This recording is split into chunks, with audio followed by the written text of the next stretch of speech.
Nous vous saluons tous dans le précieux nom de notre Seigneur et Sauveur Jésus-Christ. To pesi bino ba sombote kat na komo motuya ya nkolo pe obix na biso Yesu Kristo. Nous saluons tous nos bien-aimés frères et sœurs qui sont en ligne. To pesi mbote na bandeko na biso nyonso mibali basi o baza na nzela na internet. Que le Seigneur notre Dieu puisse nous assister. Tikete nkolo nzambe na biso asunga biso. Pendant ce laps de temps que nous nous préparons pour son retour. Na mwa tango moke oye tikali na biso komilenge la pona bozongi na ye. Ce matin, nous allons prendre Philippiens chapitre 3. Na tongo oyo tokozwa na mokanda na ba Filipo mokapo ya misato. Nous commençons à partir du verset 8. Tokobanda uta na molongo ya mwambe. Et je prends la version parole de vie. Pe nazali kozwa Biblia kobongola oyo ya liloba na bomoi. Connaître le Christ Jésus mon Seigneur. Koyeba Kristo Yesu nkolo na ngai. Voilà le plus important. Tala oyeleki motuya. À mon avis. Nalikanisi na ngai. Tout ce qu'on gagne. Nyonso yo kokozwa litomba. Ce n'est rien à côté de cette connaissance. Ezali eloko te pene na boyebi oyo. Pour lui, j'ai tout abandonné. Pona ye na sili kotika nyonso. Pour gagner le Christ. Pona kozwa Kristo. Et pour être uni à lui. Pe pona kosangana na ye. Je considère toutes ces choses-là comme des ordures. Nazali kotala biloko nyonso wana lokola bosoto. Je ne suis pas juste parce que j'obéis à la loi. Nazali moyenge benete poete nazali kotosa mobeko. Mais parce que je crois au Christ. Kasi poete nazali kondimela Kristo. C'est Dieu qui rend juste. Ezali nzambe nde azali kosembola moto. Et il rend juste celui qui croit. Azali komisa moyenge bene oyo azali kondima. La seule chose que je veux, eloko moko kaka ngai nalingi, c'est connaître le Christ. Ezali koyeba Kristo. Et connaître la puissance qu'il a fait s'élever de la mort. Pe koyeba nguya oyo esekwisaki ye kati na bakufi. Ce que je veux, oyo ngai nalingi, c'est souffrir avec lui en lui ressemblant dans sa mort. Ezali konyokwama elongo na ye na kokokanaka na ye na kufa na ye. Ainsi j'espère que je pourrai moi aussi me lever de la mort. Boye pe ngai nazali koliki ete ngai pe nakoki kosekwa na bakufi. Je ne veux pas dire que j'ai déjà atteint le but. Na lingite kolobete na sili kokoma na suka. Ou que je suis déjà parfait. To na sili kobongabe. Mais je continue à courir pour saisir le prix. Kasi nazali kokoba kopota mbango pona kozwa motole. Parce que le Christ Jésus m'a déjà saisi. Poete Kristo Yesu asi asimbi ngai. Nos frères et sœurs, te bandeko mibali basi, je ne pense pas que j'ai déjà obtenu le prix. Nazali kolikia tete nasi nazwi motuya. Mais j'oublie la route qui est derrière moi. Kasi nazali kobosa na oyo ezali sima na ngai. Je suis tendu en avant. Nazali kokenda liboso. Et je fais la seule chose importante. Nazali kosala eloko se moko ya motuya. Verset 14. Molonga som na mine. Qui constituera notre sujet. Oyo ekozala moto ya litea na biso. Courir vers le but pour gagner le prix.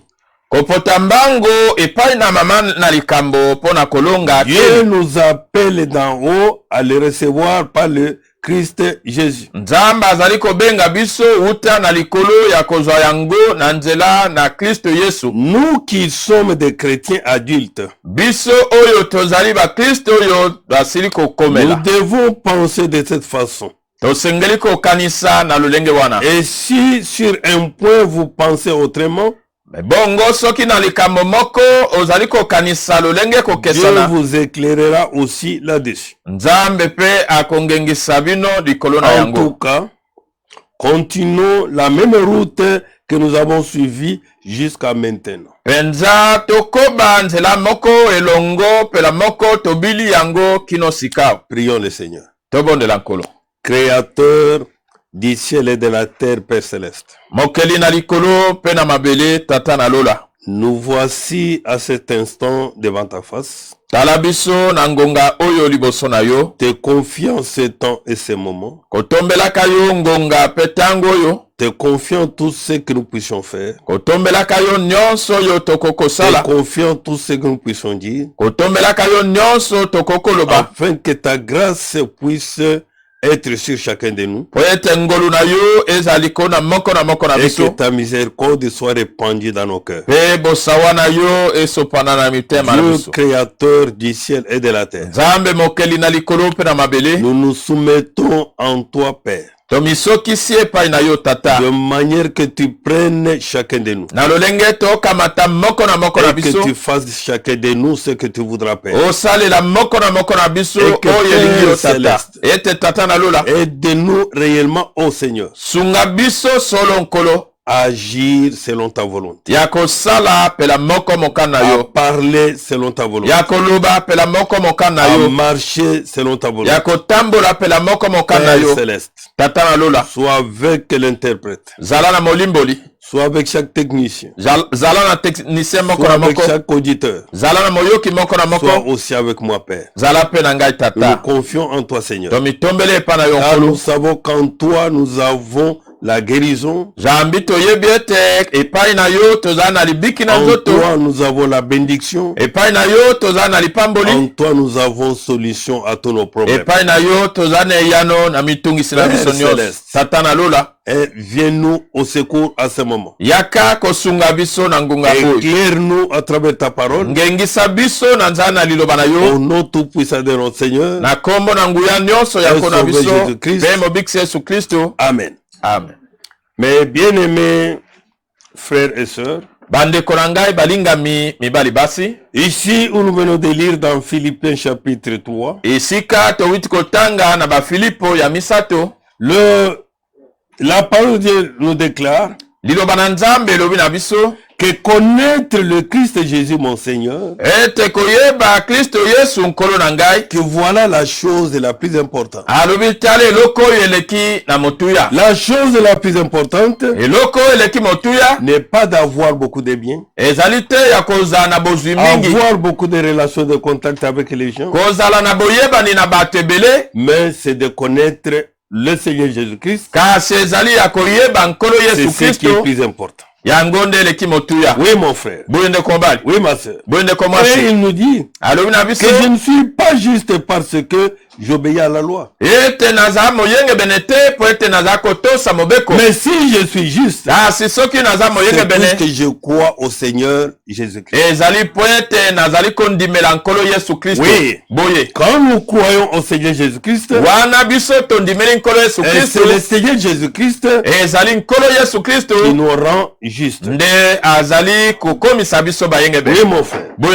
Et pourquoi il nous dit au verset 10 que la seule chose que je veux, que je ne veux pas autre chose, la seule chose que je veux, c'est de connaître le Christ et connaître la puissance qu'il a fait s'élever de la mort. Que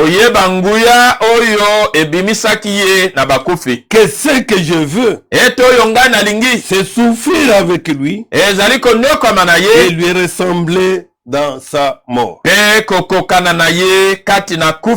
ici, j'espère que je pourrai moi aussi m'élever de la mort. Et que même s'il arrivait que je dorme, Paul avait l'espoir qu'au cri de la trompette, il s'élèvera aussi des morts. Et nous croyons de tout notre cœur, même ces 4 matins, nous les verrons. Puisque ceux qui dorment résisteront les premiers. Et pendant qu'il était encore sur la terre, on ne pouvait dire au verset 12 que je ne vais pas dire que j'ai déjà atteint le but. Nous ne prions pas pour prier. Tozali kobondela pona bibondela te. Nous ne souffrons pas pour souffrir. Tozali konyokwama na pamba te. Mais nous le faisons pour un but. Kasi tozali kosala yango na ntina moko. Un but que chacun de nous doit atteindre. Ntina oyo moko na moko asengeli kokoma. C'est ainsi qu'il nous dit. Boya alobi na biso. Je ne vais pas dire que j'ai déjà atteint le but. Na lingi te kolobe te na si que je suis déjà parfait. To na si na bongi be. Mais je continue à courir pour saisir les prix. Kasi nazali kokoba kopota mbango pona kozwa kele. Chacun de nous doit continuer à courir. Moko na moko asengeli akoba kopota. Pour qu'il puisse saisir les prix. Po ete yazwa kele. Le grand prix que le Seigneur nous réserve. Keni moneno yonkolo abombeli biso. À ceux qui réellement, epai na boyo solo. avec la grâce de Dieu, na ngolu na nzambe. avec l'aide de Dieu, na lisungi na mes nzambe. bien-aimés frères, Balinga mbadeko. combattons selon les règles de la parole. Bakobunda kokokana malako Et ya ces liloba. gens-là ne vont pas courir en vain. Bato wana bango bakopota Mais mbango ces pamba te. gens-là, ils auront un prix Bango bakozwa keni que le Seigneur Jésus-Christ oyo nkolo Yesu a réservé. asili kobomba. Et nous lisons verset 13. Molongo ya solo Nos misa. frères et sœurs, Bandeko mibali basi. je ne pense pas que j'ai déjà obtenu le prix. Nazali kokanisa te te na si nazwi keni yango. Aussi longtemps que nous sommes encore sur la Na terre. tango nyonso tozali na mokili. Mais bien aimés frères et sœurs, Balinga mimibali nous basi. n'avons pas encore obtenu ce grand prix. Nano tozwi Et keni nous monene oyo devons te. continuer à combattre. Tosengeli kokoba Et kobonda. nous devons continuer à courir. Tosengeli kopota Afin mbango. que nous atteignions ce but. Po ete tokoma na Dès mama na que nous likambo. l'atteignons, Tango le tokomi Seigneur yango. nous retire sur la terre. Kolo alongoli biso na mokili. Oui, Boye. c'est pourquoi Tina ne wana. nous lâchons pas. Tolemba te. Continuons à combattre. Tokoba Le kobonda. grand prix Talo nous monene. est réservé. Yango ebombameli biso. Oui, Boye. nos frères et sœurs, Te bandeko mibali je basi. ne pense pas que j'ai déjà obtenu les prix. Nazali kokanisa te te na si nalongi keni. J'oublie la route qui est derrière moi. Nazali kobosa na nzela oyo ezali nsima na ngai. J'oublie tout ce que j'ai déjà fait, même avec le Seigneur. Nazali kobosa na to oyo nyonso na Que si cela nasali na ne peut nkolo. pas m'amener dans la distraction. Yango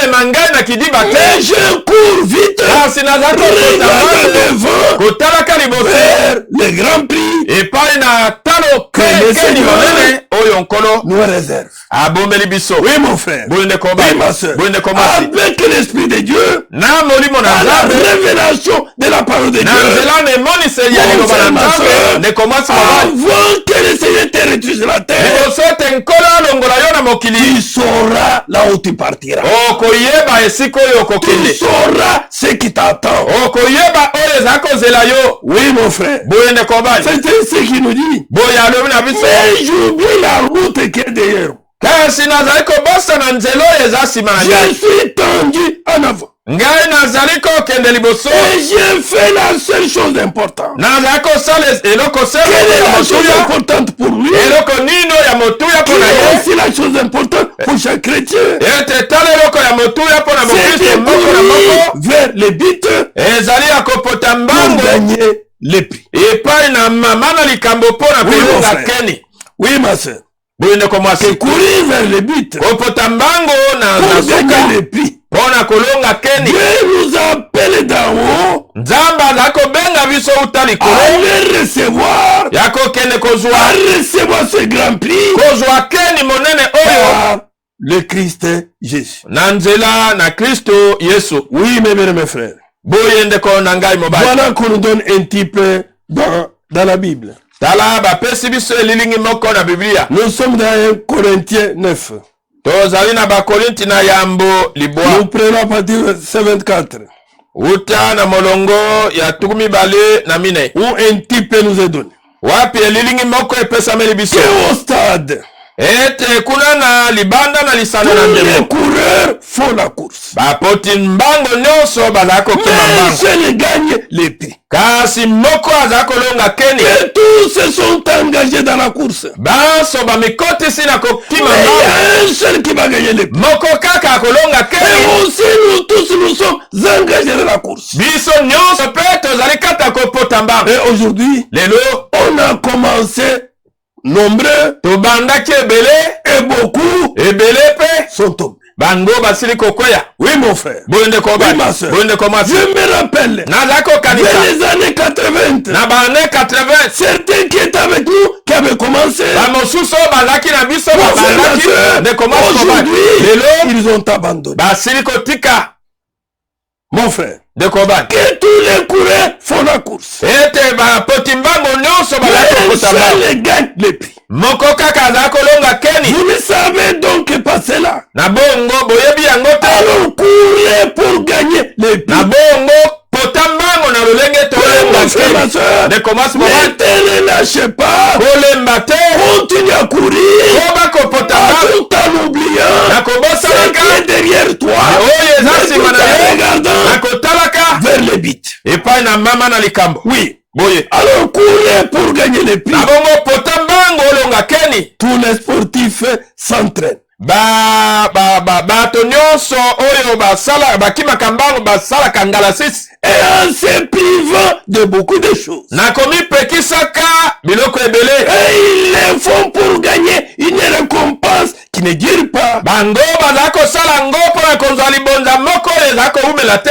Nous, Biso c'est pour une récompense qui dure. ezali mpona libonza oyo ezali koumela. Et vous courez pour avoir un prix. Bango baza kopota mbango mpona kozwa keni moko. Il a se pris pour une petite courte durée. Azali na keni wana mpona mwa ntango moke. Et ce prix sera encore mis en jeu. Keni wana bakozongisa yango bawela. Kasi mpona Mon frère, ma biso soeur, ekomasi mobali. nous luttons. Toza kobunda. Nous combattons. Toza kobunda. Nous nous privons de beaucoup de choses. Toza komipekisa biloko Mais pour ebele. un prix qui dure. Mpona keni oyo eza koumela.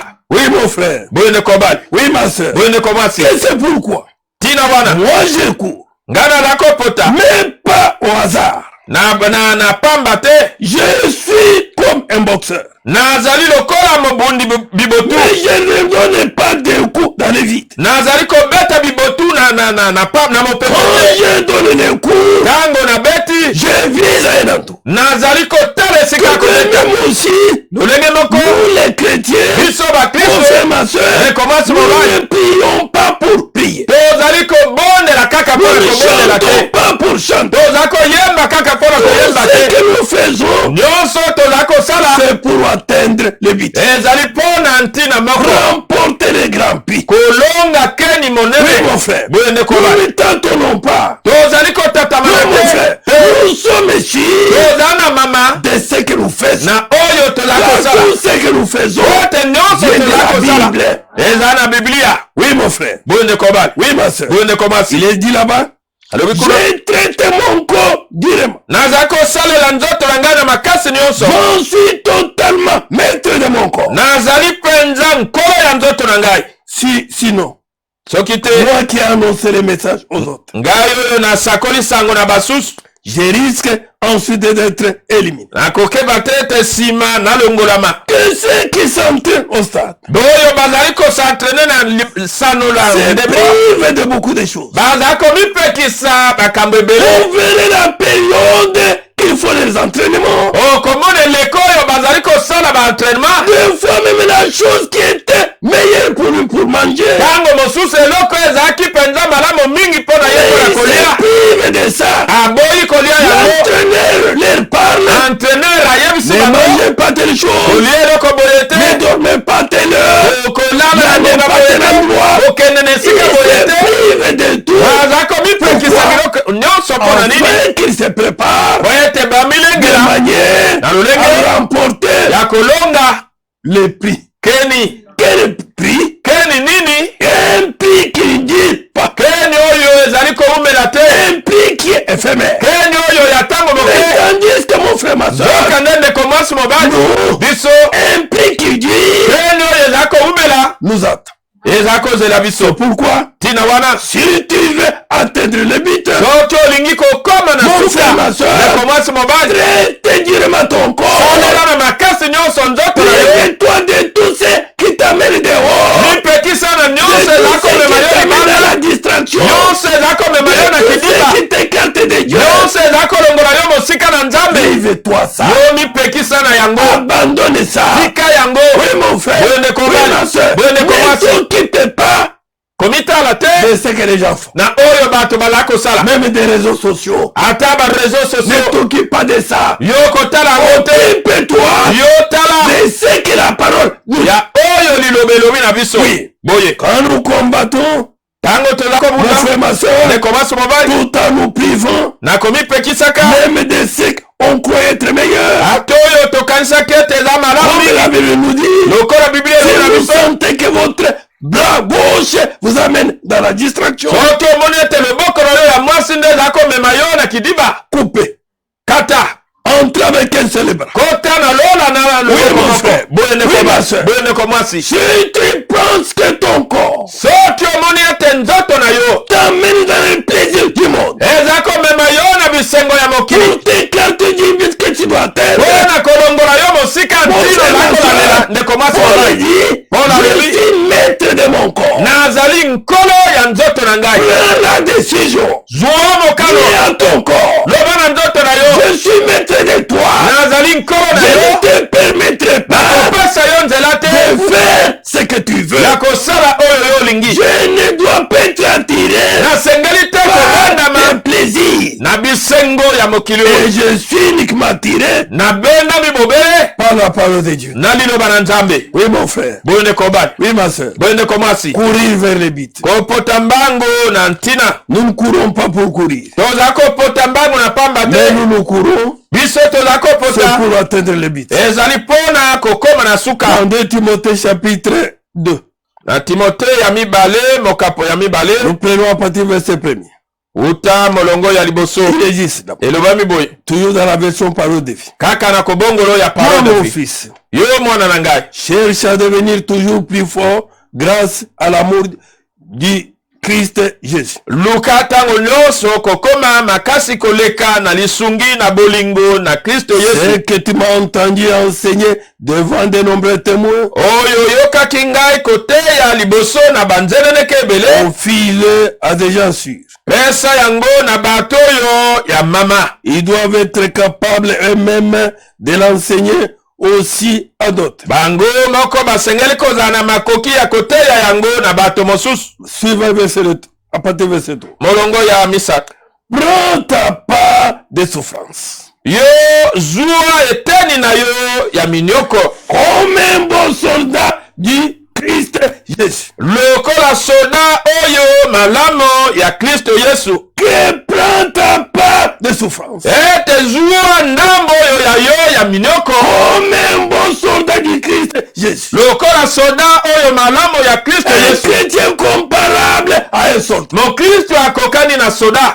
Oui. boye Un soldat qui sert dans l'armée soda oyo ayebi ete na et mampinga qui veut plaire à son chef oyo alingi kosepelisa mokonzi na ne ye s'occupe pas des affaires de la vie civile. ye atalaka te makambo oyo ya bomo ya mokili oyo. Nous aussi étant des soldats du Seigneur, biso mpe kozalaka nous basoda ya ne nous nkolo occupons pas des affaires du monde. tozali kotala makambo ya mokili oyo Parce te que nous sommes enrôlés pour Jésus-Christ. po ete basili kozwa biso lokola basoda na Oui, mon yesu frère et kristo. ma soeur. boye ndeko C'est moko mobali pourquoi quand nous vivons, ntina wana ntango toza nos frères, kobika nous ne vivons pas pour vivre. ndeko toza kobika na Nous kobika vivons te pour atteindre le but. toza kobika mpo na Nous kokoma na sommes mama na likambo engagés dans une course. po ete tosili komikotisa na kopota mbangu. Verset 5. molongo ya Un misato. sportif ne peut pas gagner le prix mosani ye akokolonga keni que te s'il joue selon les règles. mobele soki ye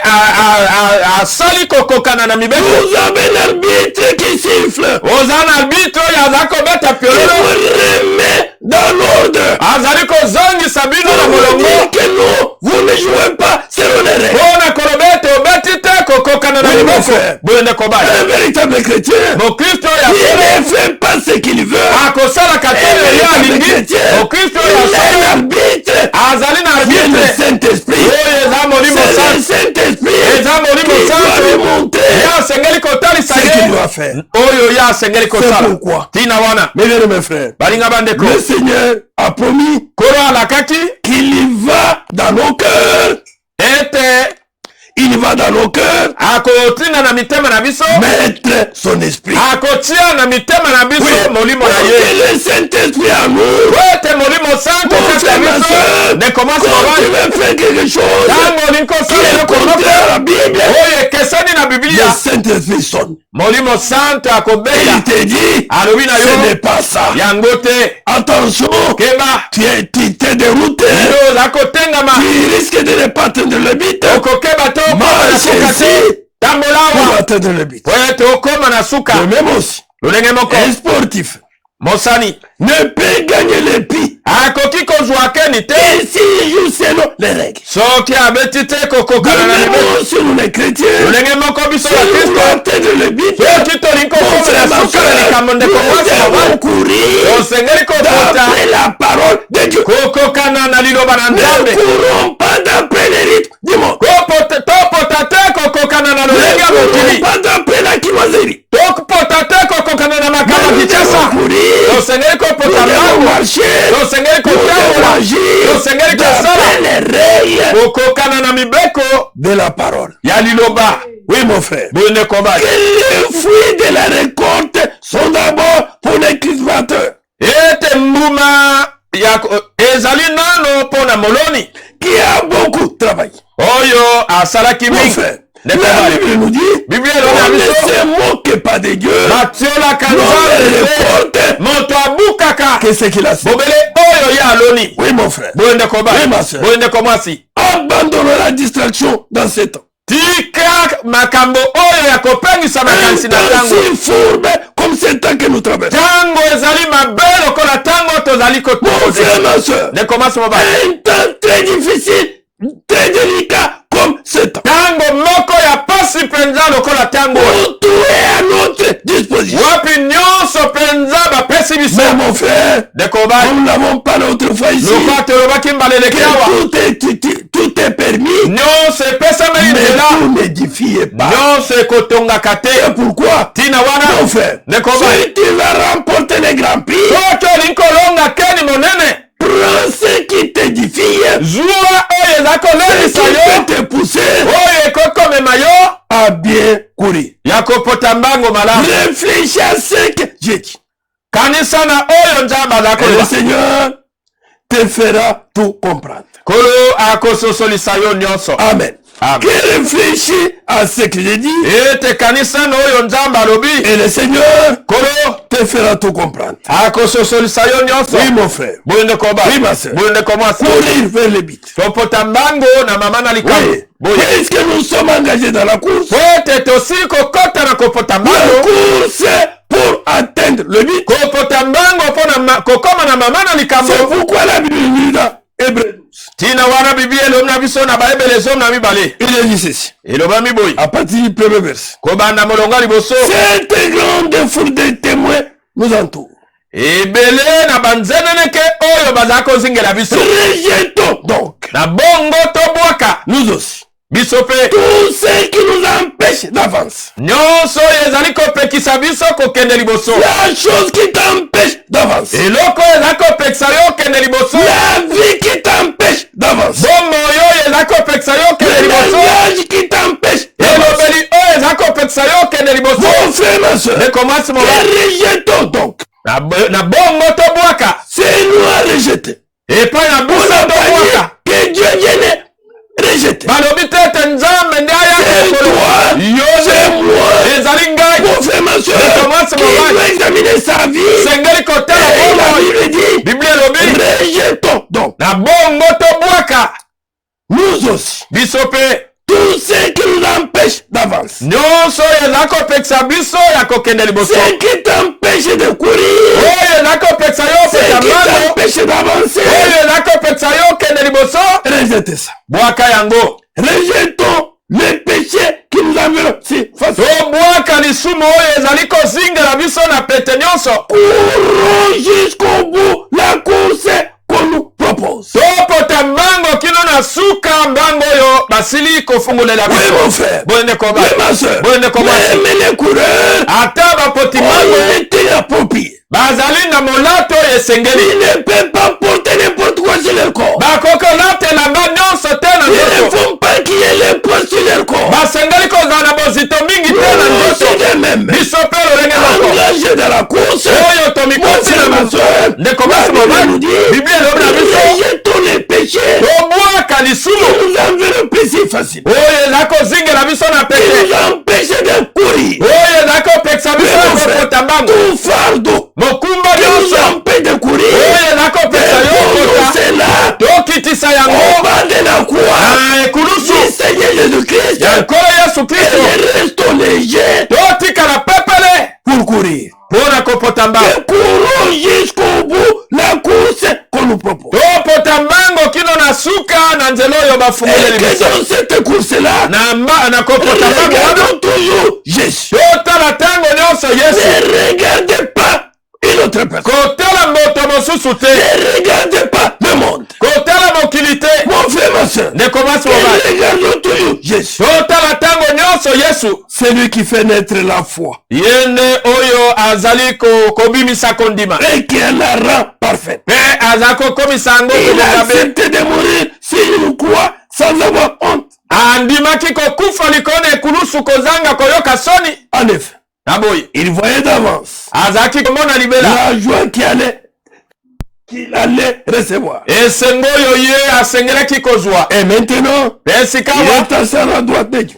Ye afandi na nguya na nzambe. Oui, pense à Jésus. Kanise epai na Yesu. Les pécheurs étaient contre lui. Lisumu oyo ezalaki kokangama na Mais ye. il a tout supporté. Kasi ye andimaki Alors nyonso. ne vous laissez pas vaincre par le découragement. Na bongo bomitika te kolongama na kolembisama. En combattant contre les péchés, Na kobundaka kotelemela vous lisumu. n'avez pas encore résisté jusqu'à la mort. Nano botelemeli yango te kino na C'est kufa. ainsi que la Bible déclare. Boye nde Biblia elobi. Résiste au diable Botelemela et il diabolo. va fuir. Ya kokima. Loin de vous. Mosika na bino. Oui, Boye. oui mon frère. Boye nde kobali. Oui ma soeur. Boye nde Nous komasi. sommes engagés. Tosi komikotisa. Engagés dans la course. Kati na kokima Et dans mbango. cette course, Kati na mbango mon frère, ma oyo. soeur, Nekomasi il y a mobali. des histoires qui pèsent sur nous. Eza na biloko ya kilo likolo na Il y biso. a des fardeaux sur nous. Eza na mikumba likolo na Ces biso. fardeaux nous empêchent de bien courir. Mikumba ezako pekisa biso C'est topota mbango pourquoi, malamu.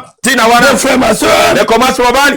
comme nous devons remporter les prix, Lokola tosengeli kolonga keni. mon frère, Nekobali. ma soeur, Nekomasi. rejetons, Tobwaka. abandonnons Totika. tout péché Lisumu qui nyonso. nous enveloppe Oyo ezako zingela biso. si facilement. Na pete nyonso. Oui, mon frère. Boye nekobali. Oui, ma soeur. Boye C'est nekomasi. pourquoi, Tina au wana. verset 22, 1 Thessaloniciens 5, 22, il est dit, Tina wana na batesaniki na yambo mitano tukumi bana mibale. abstenez-vous de toute espèce de mal. Boboya lolenge nyonso ya mabe. Amen.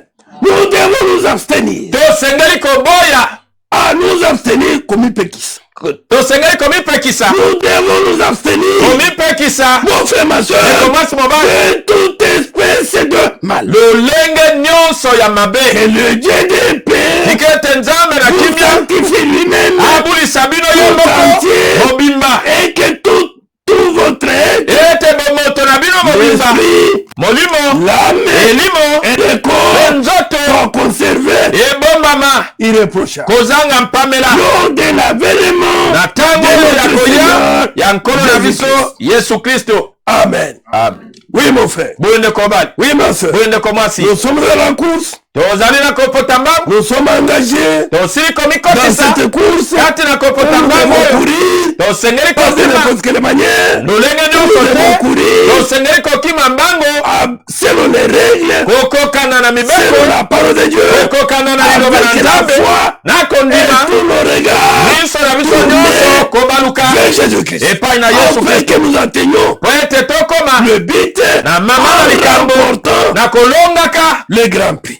Keni monene. Oui, mon frère. Boye nekobali. Oui, ma soeur. Boye Dans nekomasi. cette course, Kati na mbango oyo. comme on nous a donné les types d'un coureur, Lokola bapesaki biso ndakisa ya moto dans cette nakokima mbango. course-là, Na mbango wana. on peut se fatiguer. Okokolemba. Mon frère, ma soeur, Nekomasi mobali. Kasi. même si tu es fatigué, Ata soki olembi. c'est pourquoi la Bible nous dit, Tina wana Biblia ne elobi na biso. découragez pas. Kolemba nzoto te. Regardez vers Jésus. Kale epai na Il Yesu. est capable Azana de makoki. renouveler Ya la force kopesa yo en toi. makasi ya sika. Oui. Boye. C'est ainsi qu'il nous dit dans Esaïe 40. boyende alobi na biso na Isaya tukumine.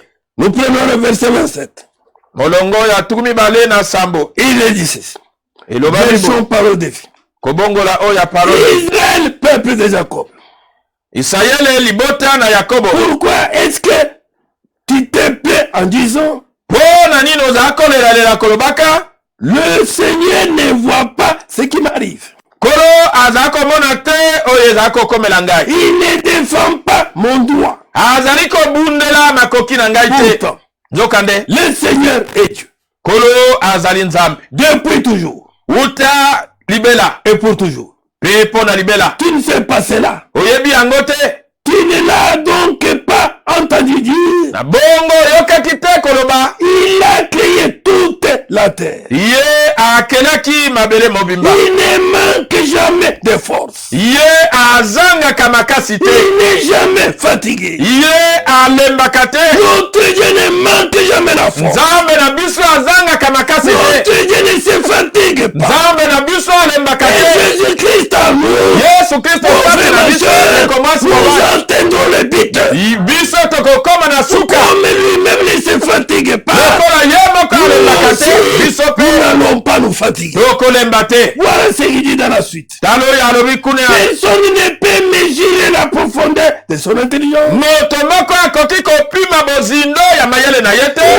redonne des forces à celui qui a manqué. Si tu es réellement engagé dans cette course, et que ton regard est tourné vers Jésus, mais si tu manques la force, la Bible déclare, et nous lisons, ainsi soit-il. Il redonne des forces à celui qui a manqué. Oui, mon frère. Ne te décourage pas. Continue à courir. Dès que tu es fatigué, le Seigneur te donne la force. Il nous dit, il encourage à celui qui est épuisé. Les jeunes eux-mêmes deviennent faibles et se fatiguent. Même les meilleurs tombent. Et ceux qui mettent l'espoir dans le Seigneur retrouvent des forces nouvelles. Oui, mon frère. Oui, ma soeur. Et ceux qui renouvellent, qui mettent leur confiance dans le Seigneur. Mais ceux qui mettent leur espoir dans le Seigneur retrouvent des forces nouvelles. Ils s'envolent comme les aigles. Ils courent sans se fatiguer. Ils avancent sans s'épuiser. Amen. Car notre Dieu est vivant. Nous mettons notre espoir. Ne te confie pas dans les hommes. Que ta confiance soit dans le Seigneur. Et sois engagé réellement dans la course. Ma soeur, même si tu es à la fatigue, laisse ta confiance en lui. Il est renouvelé. Des forces nouvelles. Des forces nouvelles. Et tu cours comme un aigle. Un aigle qui s'envole. Que Dieu soit loué. Oui, mon frère. Oui, ma soeur. C'est pourquoi nous sommes engagés dans cette course. Et dans cette course, chacun pour soi. Oui, mon frère. Oui, ma soeur. Tu ne peux pas tenir ton frère ou ta soeur. Je suis fatigué, tiens-moi. Et fais-moi courir. Non, mon frère. Non, ma soeur. Le salut est individuel. C'est pourquoi le prix est individuel. Oui, nous courons, ma soeur, pas pour que tel puisse prendre mon prix. Il soit prophète. Il soit pasteur, docteur ou qui. Mon frère, ma soeur, n'importe comment. Je n'abandonnerai jamais mon prix à son profit. Je cours. Mon frère, ma soeur. Mon frère, je traite durement mon corps. À obtenir ce grand prix.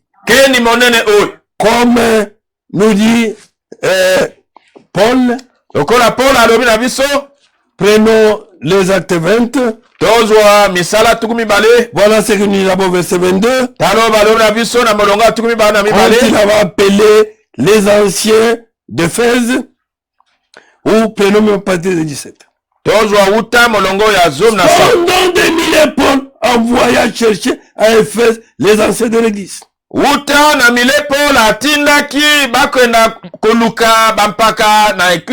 Lorsqu'il fit arriver vers lui,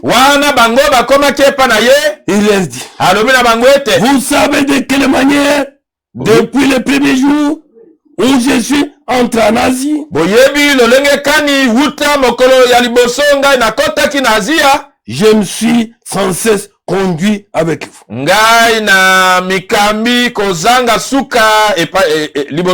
Servant le Seigneur en toute humilité, avec l'arme et au milieu des épreuves que me suscitaient les embûches des Juifs. Vous savez que je n'ai rien caché de ce qui était utile. Je ne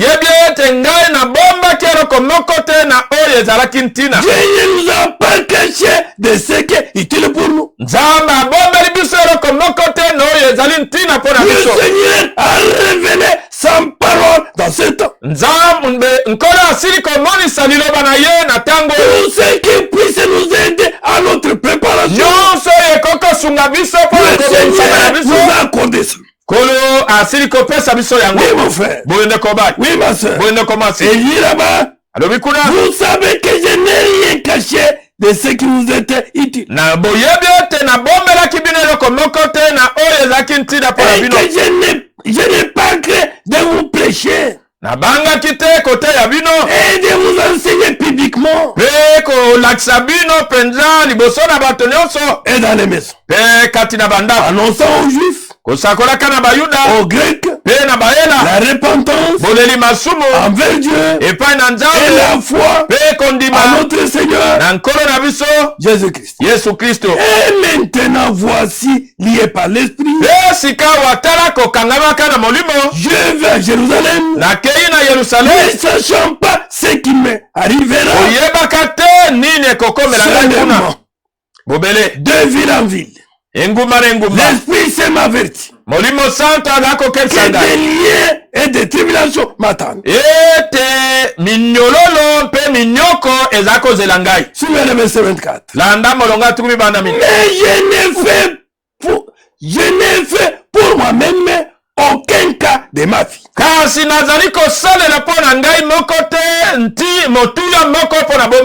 qu'il avait un but à atteindre? Quand on a le but à atteindre, on ne fait même pas à sa propre vie. On a l'assurance que tout ce qui puisse m'arriver, c'est Dieu qui l'a ordonné.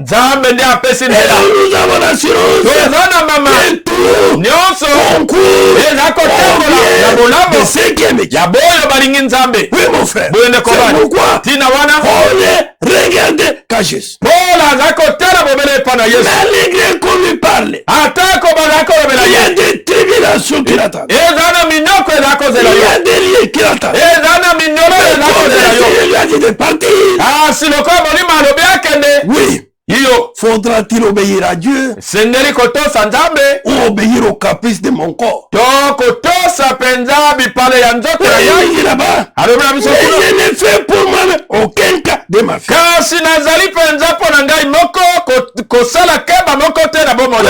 si elle m'était précieuse, pourvu que j'accomplisse ma course avec Dieu. na ngai na esengo. Il devra accomplir sa course avec sengela kiko kokisa kopota mbango na ye na esengo. Oui, mon frère. Boyende kobali. Quand nous courons sur ce petit chemin, wana ezali biso kopota mbango na mwa nzela loko nzela oyo penza ya mabaku. Quand nous courons, mon frère, wana toza kopota na ndeko. je ne fais pas attention mon corps. naza kokaba na nzoto na ngai te. Je cours naza kopota pour vite terminer ma course mbele ete nasilisa kopota mbango na ngai avec joie. na esengo. Pour que ce jour-là, wete mokolo que wana le signe de gloire kolo na nkolo m'accorde la couronne. apesa ngai motole. Oui, boye la couronne motole attend tout homme, eza kozela moto toute nyonso femme mwasi qui nyonso est engagé dans la course, oyo akoti qui na court selon mozambe les règles, qui court selon les règles. oyo aza kopota kokokana na Oui, miboko. mon frère, boyende oui, ma komasi soeur, boyende komasi une couronne.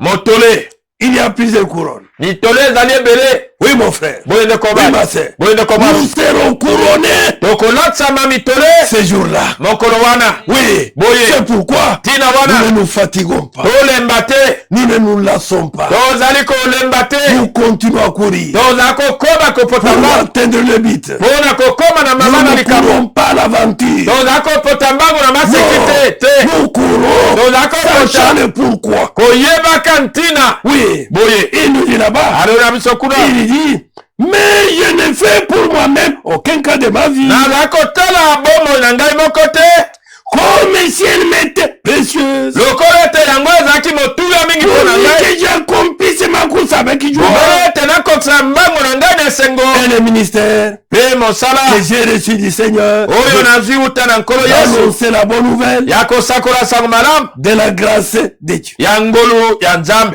Et maintenant, mpe sikawa voici, je sais que vous ne verrez plus mon visage. ta nayebi ete bokomona esusu elongi na ngai te. Vous tous au milieu desquels bino banso katikati ya je bango passais en prêchant le royaume de Dieu. nalekaki koteyaka bokonzi na C'est nzambe. pourquoi je vous déclare tina wana nalobi na bino lelo que je suis pire du sang de vous tous. nazali petwa na makila na bino Car banso. je vous ai annoncé tous les conseils de Dieu. nzambi nasilaki kosakola bino toli nyonso ya Sans nzambe rien cacher. kozanga kobomba eloko moko. Oui, mon frère. boyende kobali Oui, ma sœur. boyende Et komasi. Paul il travaille avec beaucoup de crainte. azalaki kosala mosala mpenza na kobanga mingi. Puisque mon frère, ma soeur, ete ndeko il mwasi ne voulait pas rater la couronne, alingaki te le kozanga grand motolo prix, après avoir prêché aux autres. nsima na ye koteya basusu. C'est pourquoi, ntina mon wana frère, ma soeur, ndeko mwasi moma même quand il prêche, ata ntango aza koteya pour ne pas courir en vain, po ete apota mbango na pamba te. on ne devrait même rentrer à Jérusalem Paul asengelaki kozonga ata na yerusalemu auprès des autres qui avaient reçu la parole de Dieu avant. epai na boyo bayambaki liloba liboso na ye Afin qu'il compare ce qu'il prêche, ete akokanisa oyo ye aza ce koteya qu'il croit, oyo ye aza c'est kondima réellement soki c'est solo ce que les autres ont cru avant. yango mpe bamosusu bandimaki liboso Ce qui est avec Jésus-Christ. boyo bazalaki elongo na yesu Mon kristo. frère, mais aujourd'hui, kasi lelo les chrétiens bakristo ne font même pas ça. baza kosala yango te. Oui, boye mon frère, Ndeko ce que tu entends, oyo yo oza koyoka compare ça kokisa yango à ce qui est à l'église primitive. na oyo ezalaki na eklezia ya ebandeli. Puisque, mes bien-aimés frères, ete balinga bandeko tout doit être construit nyonso esengeli sur le etongama fondement na moboko des apôtres ya bantoma et des prophètes. mpe Et basakoli. Jésus-Christ Yesu est Kristo à la pierre angulaire. ezalaka libanga ya songe. Voilà ce qu'on dit dans Galatie 2. tala oyo balobi na biso na bagalati ya mibale. Paul nous parle là-bas. Paul azala koloba na biso 14 ans après. 14 ans après. mibu zomi na mina isima J'ai monté de nouveau à Jérusalem avec Barnabas. namataki lisusu na yerusalemu elongo na barnaba Ayant aussi pris Tite avec moi. kokamataka mpe elongo na ngai tito. Et c'est fini d'après une révélation que j'y monte. ezalaki kolandaka emoniseli moko nde Il namataki. ne monte pas pour monter. amataki na pamba te. Dieu traite avec lui. nzambe aza kosala na Et ye. je leur exposé l'évangile que je prêche parmi les païens. mpe ngai natalisaki bango sango malamu oyo naza koteya katikati ya bapakasi. Je l'ai exposé en particulier à ceux qui sont les plus considérés. natalisaki yango mingi koleka na baoyo bazalaki na lokumu koleka. Pourquoi il le faisait? mpo na nini asalaki yango? Afin de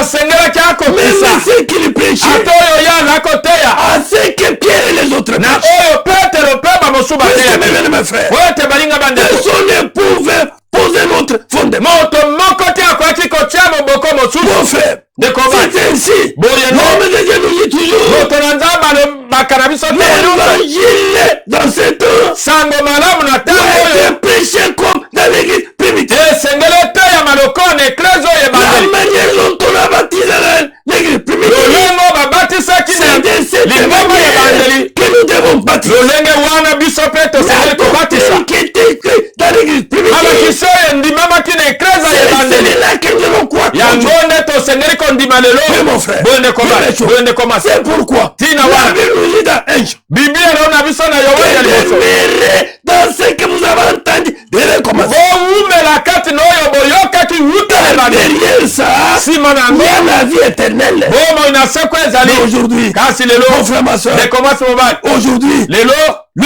ce message, sango oyo quand il est arrivé, ntango ekomaki mon frère, ndeko c'est masi un message biblique. ezalaki sango ya biblia Oui, boye tout était vérifié d'après la Bible. nyonso tozalaki Mais kotala aujourd'hui- kokokana na biblia Aujourd'hui, lelo beaucoup de choses sont introduites. makambo ebele ekotisami Mon frère, ma soeur, ndeko masi les mobali gens marchent de n'importe quelle manière. bato baza kotambola ndenge balingi Rentrent même dans des choses qui étaient vomies. baza kozonga na biloko Et basangaki les gens ne s'arrêtent pas. bato baza kotelema Pour te faire comme Paul. mpona kosala Il lokola devait Paul rentrer à Jérusalem. asengelaki kozonga na C'est ce qui yerusalemu était le plus considéré.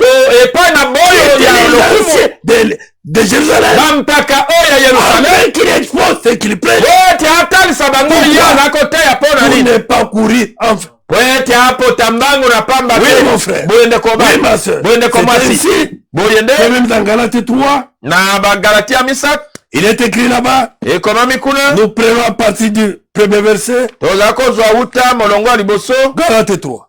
bagalatia misato Nous changeons, nous allons dans la version parodie. na kobongola oyo ya liloba na bomoi Il est dit ceci. elobami boye Galates stupide. o bagalati ya bilema Qui vous a jeté un sort. nani oyo aloki bino Pourtant, nzokande on vous a mis devant les yeux Jésus-Christ cloué sur une croix. batalisaki na miso na bino yesu kristo oyo abakami na ekulusu Je veux que vous répondiez seulement à cette question. nalingi ete boyandola na motuna oyo L'Esprit Saint, molimo santo est-ce que vous l'avez reçu parce que vous avez obéi à la loi? boyambaki ye po ete botosaki mobeko Ou parce que vous avez cru à la bonne nouvelle? to po ete bondimelaki sango malamu Mais vous avez perdu la tête. kasi bosili kobungisa moto Au début,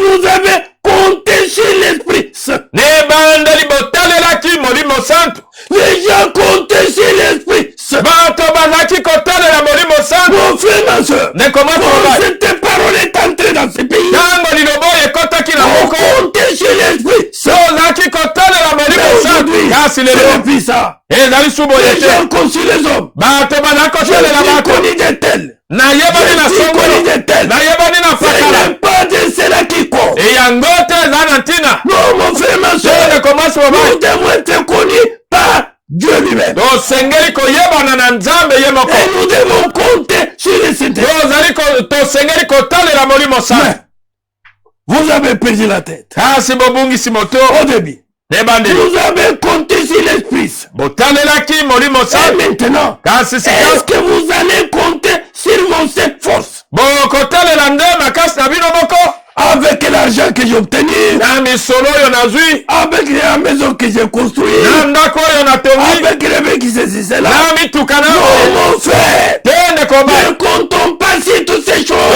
totalela biloko nyonso Nous wana allons te perdre. tokobunga Mon frère, ma soeur, ndeko mwasi mobali comptons sur le Saint-Esprit. totalela molimo Que santo le Saint-Esprit nous façonne. molimo santo ye abongisa Que le biso Saint-Esprit nous conduise. molimo santo akamba Que le biso Saint-Esprit puisse prendre soin de nous. molimo santo azwa mokumba na biso Amen. Tout ce que vous avez vécu, nyonso oyo bino bobikaki est-ce que c'est pour rien? ezali na pamba D'ailleurs, kutu pour rien. mpo na pamba C'est impossible. Dieu vous donne son esprit. Nzambe azakopesa bino Et molimo na il ye. fait chez vous tant de choses extraordinaires. Pe asali epai na bino makambo ebele ya bikamwisi. Est-ce qu'il fait cela parce que vous obéissez à la loi? Asali yango po ete bozala kotosa mobeko. Ou bien parce que vous croyez à la bonne nouvelle? To po ete bozala kondimela sango malamu. Oui, mon frère. Boyende kobali. Oui, ma soeur. Boyende komasi. On a marché avec le Saint-Esprit. Totambolaki na molimo santo. On a vu Jésus-Christ dans sa puissance. Tomonaki Yesu Kristo kata nguya na Mon ye. frère, ma soeur, comment ça on va? a vu des miracles et des prodiges. Tomonaki bilembo bikamwisi. Oui, Boye. nous l'avons expérimenté, mon frère. Tobikaki yango bandeko. Oui, ma soeur, Boye nous nekomasi. avons vu Jésus-Christ marcher sur la terre. Tomonaki Yesu Kristo kotambola na mokili. Oui, Boye. le Seigneur Jésus manifeste sa puissance. Nkolo Yesu Kristo kotalisaka Mais nguya na les ye. païens nous craignaient. Ata bapakano Mon bazako frère, banga ma biso. soeur, Nekomasi ils étaient mobali. éloignés de nous. Bazaki mosika na Ils biso. avaient peur. Bazako banga. Oui. Boye. L'appel des chrétiens à l'époque Bozalani ya mokristo na tango wana. faisait trembler même les païens. Ezako bangisa ata Mais bapakano. aujourd'hui, Kasi lelo. mon frère, ma soeur, Nekomasi mobali. ouais, nous sommes fatigués dans la course. Tolembi penza kati na kopota mbangu. Oui, Boye. on a attendu. Tozeli. Maintenant, les hommes sont fatigués. Sikawa bato balembi. Mais les véritables chrétiens Kasi bakristo ne ya se solo. fatiguent jamais. Yango bakoleka Car le te. Seigneur Ouais, t'es kolo. renouvelle Akoyesa sika. la force. Makasi. Le Seigneur Kolo. donne des fausses nouvelles. Azakopesa makasi ya sika. Tina Des wana. noms bons. Tosimba ngwi. Mon frère, ma soeur, Mais comment ça va? n'écoutez pas des propos vilains. Koyoka te maloboyo ya pamba. Mon frère, ma soeur, Mais comment ça va? personne Moto ne moko te te. détourne. Ye apelisa yo. Confiance au Seigneur Tiela nkolo motema. et continue à courir. Pe koba kopota C'est mba. ainsi que dans Galates 5, Boyende na bagalatia au mita. verset 7, il est écrit là-bas. Molongo na sambo ekoma mikuna. Vous étiez bien partis. Bino bobandaki malamu. Oui, Boye. nous étions bien partis. Biso tobandaki Mon malamu. frère, Nekoba. ma soeur, Nekoba. quand tu as écrit à la parole, Tango ndibelaki tu liloba. as donné des témoignages. Opesaki ata Tu makato. as vu Dieu à l'œuvre. Omonaki nzambe na Mon frère, ma mosala. soeur, Nekoma tu soba. as expérimenté la grâce de Dieu. Obikaki ngolu na puissance de nzambe. Dieu. Nguya na nzambe. Et tu étais bien parti. Yo bandaki malamu. Vous étiez bien parti. Obandaki malamu. Qui vous a barré la route? Nani oyo akangeli bino nzela. Oui, Boye. bien parti dans la course. Obandaki malamu Tu na étais kokota bien malamu. engagé dans la course. Omikotsaki malamu na kokima mbango. Qui vous a barré la route? Nani oyo akangeli bino nzela. Et vous empêchez d'obéir à la vérité. Na mpona kopekisa bino ete botosa solo. Mon frère, Nekobali. ma soeur, Nekomasi. on pouvait écouter la parole de Dieu. Okwaki koyoka liloba On na avait Nzambe. la soif et la faim de la vie, Tozalaki na mposa mpe na nzala ya bomo de l'obéir. ya kotosa. Mais mon frère, Boye oui, nekoba. ma soeur, Boye de la nekomasi. mettre en pratique. Ya kotia yango na misala. Et la Bible dit, Bible elobi. qui vous a barré la route? Nani oyo akangeli bino Et nzela. pourtant vous étiez bien parti. Nzoka nde bobandaki malamu. Vous étiez bien engagé dans la course. Bobandaki malamu kopesa mbango. Pour que vous attirez le but. Po ete bokoma na mama na Vous a likambo. barré la route. Nani akangeli bino Et nzela. vous empêche d'obéir à la vérité. Pe apekisi bino botosa solo. Cet empêchement ne vient pas de Dieu Penza epekiselo ewuti na nzambe te. qui vous appelle. Na oyo abengi bino. Cela ne vient pas de Dieu Yango ewuti na nzambe te. qui nous appelle. Oyo aza kobenga biso. Dieu, quand il nous appelle, Nzambe tango abengi mon biso. frère, ma soeur, Nekomasi mobali. c'est pour que nous soyons dans la course Ezali po ete tozalaka et que kokota nous ngo. atteignons le but et Tokoma na mama na nous likambo. remportons Tokoka kolonga. les puits. Keni. Oui, Boye. et nous là-bas, Alobela biso kuna. cet empêchement ne vient pas de Dieu Epekiselo ewuti na nzambe te. qui vous appelle. Oyo abengi bino. Un peu de levain fait lever toute la pâte. Mwa fulu moke ezali komatisa pati mobimba. Pourtant, Nzoka le Seigneur me donne confiance à votre sujet. kolo azali kopesa ngai elikya na ntina na bino. Vous ne penserez pas autrement que moi. Bino bokokanisa te kokesana na ngai. Mais tous ceux qui s'aiment les désordres chez vous kasi nyonso oyo azali kotia mobulu epa na bino seront condamnés sans exception. bango bakokweyisama kozanga kolongola ata moko. Que vous avez bien commencé. Ete bobandaki malamu. Maintenant, qui vous a barré? Sikawa nani apekisi bino? Qui vous a empêché Nani apekisi bino? d'obéir à la vérité? Ya kotosa solo. De marcher dans cette vérité? Ya kotambola kati na solo wana. Oui, mon frère. Bonde Oui, ma komba. sœur. Bonde komba. Car il est écrit Ekomami dans Acte 5, na misala mitano. au verset 30 là-bas, Molongo atu que misanta Dieu mibale. a donné le Saint-Esprit Nzambe akopesaka molimo santo à ceux qui lui obéissent. epai na boyo bala Oui, kotosa mon ye. frère. Bonde Oui, komba. ma sœur. Bonde komba. Qui n'en a pas, Oza na molimo santo puisque te. tu n'obéis pas à la vérité, We toza kotosa solo à la te. parole de la vérité. Na liloba na solo. Et qui t'a empêché, Nani apekisi qui yo? t'a barré la route Nani akangeli yo nzela? pour ne plus courir. Po ete opota Tu lisumbango te. courais bien. Oza kopota malamu. Tu étais bien engagé. Yo mikotisaki Tu malamu. étais bien parti. Oza obandaki malamu. Maintenant, qui t'a barré la route? Sika wa nani akangeli yo nzela? Que le Seigneur nous vienne en aide. Kolo aya kosunga biso. On va arrêter tokotemisa pour passer au deuxième service. mpona kolekana na mosalo ya Oui, mibali. mon bien-aimé frère, boye ndeko na ngai ma molina bien-aimée sœur, mobali mwasi Paul a combattu. Paul abundaki. Prenons peut-être le dernier verset. tozwa ata mosu molongo ya suka. Paul a combattu. Paul abundaki. Il a lutté. Abundaki. Comme vous voyez dans 2 Timothée 4. Soki totali na batimote ya 2 mibale. Timothée 4, je prends à partir du verset 6. Timote ya mibale minei molongo ya motoba. Voilà ce que la déclaration de Paul. Tala oyo ezali maloba ya Paul. Avant qu'il soit recueilli.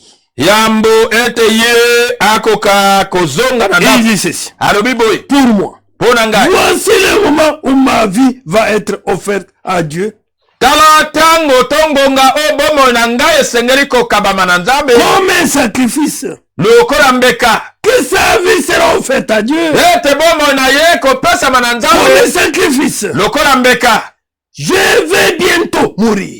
Noki na kokufa. Il a senti que son temps est à la fin. Ye ayokaki ete tango na ye komi na Que suka. je vais bientôt mourir. Ete kalate na kokufa. Oui. Boye. J'ai combattu les bons combats. Ngai nasili kobunda etumba malamu. J'ai fini ma course. Nasilisi mbango na ngai. Pour être à la fin de sa course. Bola akomaki na suka ya kopota mbango Oui, na mon ye. frère. Boye ndeko Il ba. a combattu les bons combats. Abundaki etumba malamu. Tu peux aussi déclarer cela. Yo pe okokoloba yango. Que tu combats les bons combats. Ete oza kobunda etumba malamu. Et que tu es tout engagé dans la course. Ozali tango nyonso kati na kopota Et que mbango. tu continues à obéir à la vérité. Oza kokoba kotosa solo.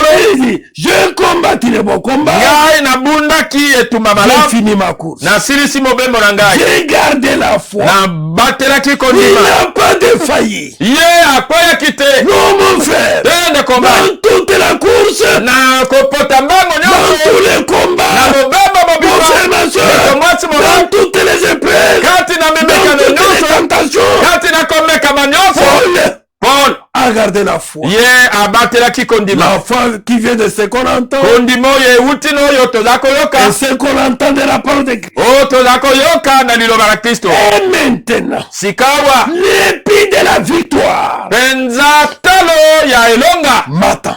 eza kozela ngai. Comme j'ai terminé ma course, Lokola nasilisi mobembo na ngai. j'ai mené un bon combat. Nabundi etumba malamu. Je combattis selon les règles. Nabundi kokokana na mibeko. J'ai obéi à la vérité. Natosaki solo.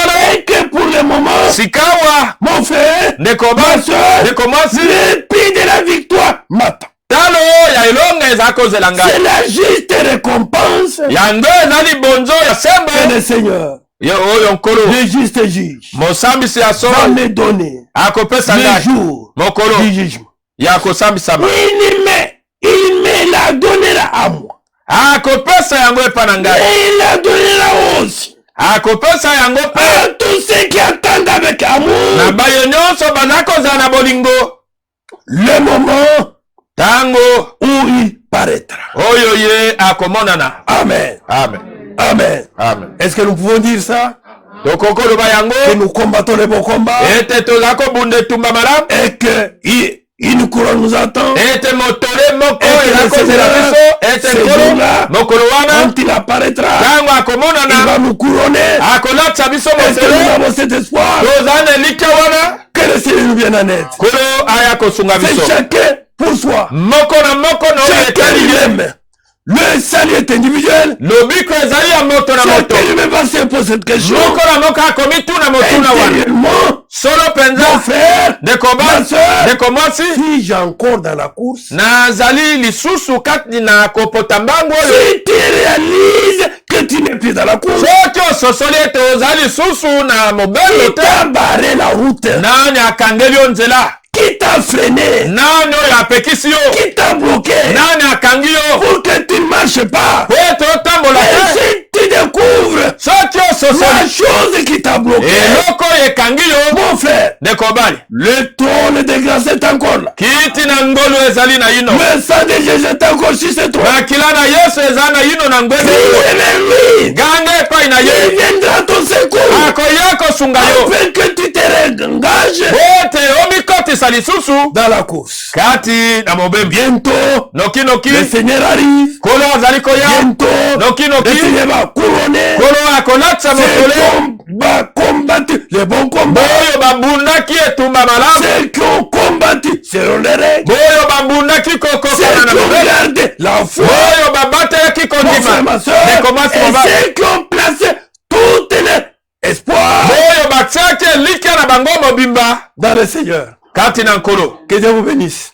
nkolo apambola Et que bino. le Seigneur ete nkolo puisse aider chacun de nous. asunga moko na moko na biso. Inclinons nos têtes. togumba mito na biso. Nous allons prier. tokobondela. Dieu Tout-Puissant, Créateur de la terre. nzambe na nguya nyonso moke na likolo mpe na mabele. Nous nous confions totalement devant toi, l'unique Dieu. tomitombeli mobimba penza epai na yo nzambe se moko. Devant toi les secours et devant toi le bouclier. liboso na yo nguba, liboso na yo lisungi. Ô Père, o tata aucun de nous ne t'a cherché. moko te na biso alukaki yo. C'est toi qui nous as cherché. yo ndo olukaki biso. Aide-nous, Père Céleste, sunga biso tata na lola. dans cette course, Père. kati na kopota mbango oyo nkolo. Accorde à chacun, Père, pesa na moko des tata forces nouvelles, makasi ya sika. afin qu'aucun ne se fatigue, po ete moko te alemba, qu'aucun n'abandonne, moko te asundola. et que, Père Céleste, tata na lola que chacun reste dans la course moko na moko atikala kata mobembo avec ton secours, na lisungi na yo, avec ton aide, Père. na lisalisi na Et yo que, tata. oh Dieu, o nzambe que chacun n'abandonne pas la foi. moko na moko atika kondima te. Seigneur notre Dieu, kolo nzambe na biso nous voulons réellement tolingi solo être accrochés à toi. kokangama na yo. Aide-nous, Père. sunga biso tata. Seigneur notre Dieu, kolo nzambe na biso accorde le Saint-Esprit pesa molimo santo à ceux qui t'obéissent. na boyo bazala kotosa Père yo. Céleste, tata na lola même ceux qui sont malades dans la course, ata boyo bazala kobela kati na mobembo.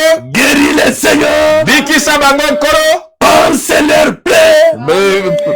sukola bapoto na bango. Dieu Tout-Puissant, nzambe na nguya nyonso accorde ce qui est meilleur à chacun, pesa oyo ezali malamu na moko afin qu'il reste toujours dans la course. po ete atikala ntango nyonso kati ya Oh mobembo. Dieu, o nzambe nous voulons réellement tolingi solo mpenza courir selon les règles. kopota mbango kokokana na Oh Seigneur mibeko. notre Dieu, kolo nzambe na biso aide-nous par le Saint-Esprit. sunga biso na nzambe na molimo santo Amenez un bon combat. ya kobunda etumba Oh malamu. Seigneur, o nkolo à traiter même durement nos corps. ya kosalela ata na makasi Si nyonso nos banzoto na corps nous biso. allons pécher, nzoto ezali komema biso na que masumu. nous puissions résister au diable, tokokotelemela Dieu diabulu Tout-Puissant, nzambe na nguya et que nous nyonso. puissions obéir tokokotosa à toi, Père. na yo tata. Seigneur, nkolo nous nous confions en toi. tomitombeli epa na Nous yo. comptons sur toi, Seigneur. tozala kotalela yo nkolo. Nous comptons sur ta grâce. tozala kotalela ngolu na Nous yo. comptons sur ta bonté. Nous tozala kotalela bolamu na comptons yo. sur ta miséricorde. tozala kotalela bosawa na Oh yo. Seigneur, o nkolo la Bible nous dit, biblia elona biso Dieu le secours,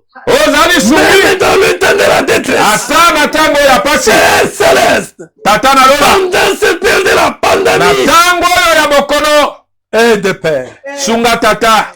Saisis chaque Seigneur. simba moko na moko nkolo. Oh Dieu, o nzambe de nous-mêmes, na biso moko nous tomberons. tokokwea. Oh Seigneur, o nkolo c'est pourquoi ti tina wana tiens chaque Seigneur simba moko na moko par nkolo ta main puissante. na loboko na yo na Dieu de nguya gloire, toi qui connais même les besoins plus ça de ton peuple. nzambe na nkembo yoyo oyebi ata bosengo oyo ya lombango ya moko na moko Que tous ceux qui viennent d'écouter ce message, boyo nyonso bawuti koyoka sango oyo qui ont leurs multiples besoins, baza na bosenga ndenge na ndenge soit la solution. yo zale yano Dieu de gloire, nzambe na nkembo le Dieu véritable, nzambe na solo réponds Père, yanola tata accorde à chacun, pesa na moko na même moko au-delà ata koleka de ses besoins. oyo eza bosenga na ye Seigneur notre Dieu, kolo nzambe na biso nous nous confions en toi Père, to mitiki epai na yo toi tata avec nous.